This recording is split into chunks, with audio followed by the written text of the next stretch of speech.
In the book Philosophy of the Home by Emanuele Coccia, pages 52 to 55, he writes, "Organs. They don't make us more perfect, but less complete, less defined, less ourselves than any other portion of our anatomy. It's only the fictitious setting of solitude created by bathrooms that fools us into thinking these organs can give us some desperate identity.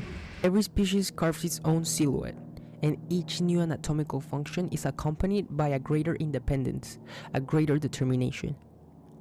Sexual organs, however, have the task of softening our contours and making us more indeterminate. It's not just a question of shape, but one of awareness.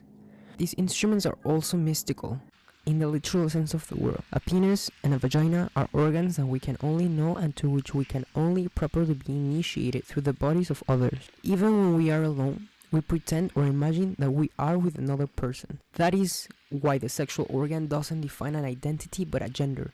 In front of it, we are never alone and can never be alone. We can use it and get to know it only through others and vice versa. That part of our anatomy serves above all to get to know and to use the body of another. In this respect, the sexual organ is the opposite of an organ of perception. Sex equates to gender because it is a way of experiencing, knowing, and inhabiting other bodies, and for being known and manipulated by them. It's from this particular state of affairs that all the painful paradoxes of Eros originate.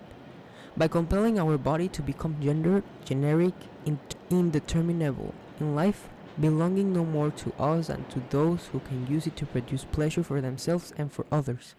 The sex organ removes our existence from the immediate direct knowledge to which we are accustomed thanks to the awareness produced by the senses and by the brain.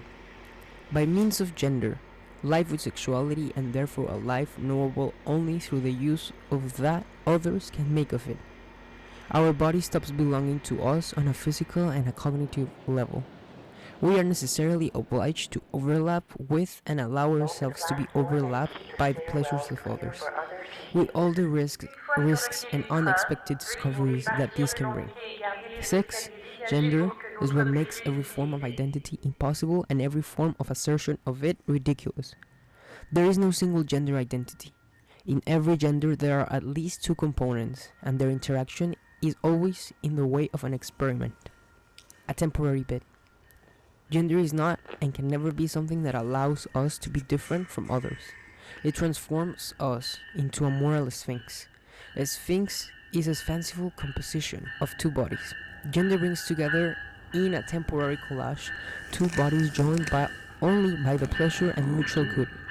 It's a place of mystery for both. This is also why it's impossible to build a scientific learning on Eros. Around the Sphinx, there can only be enigma. The morality of gender is always a collective work, for which a tradition is impossible. It can never rely on the past, and insofar as it is bound to a use which will always be that of someone else. It can never be regulated by precepts. In gender, there is always only divination. For almost 2 centuries, we have been accustomed to thinking that it's through labor that we acquire universality. Karl Marx explained that we are generic beings, Gattungswesen, only because we can relate freely and consciously to the life of the species. And yet, even before acting, before transforming the world, we build our happiness by copulating. Because of our sex, and it matters little what form it takes, we're bodies in which other bodies know the key that leads to happiness and well-being.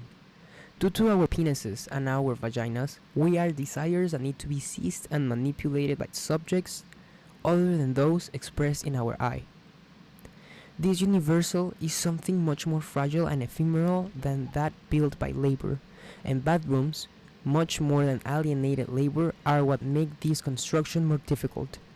To free gender, to free homes from the logic of confinement that every bathroom embodies, means making it the space in which each body intersects with other bodies and is intersected by them, a space that the next occupant will always be able to open and understand.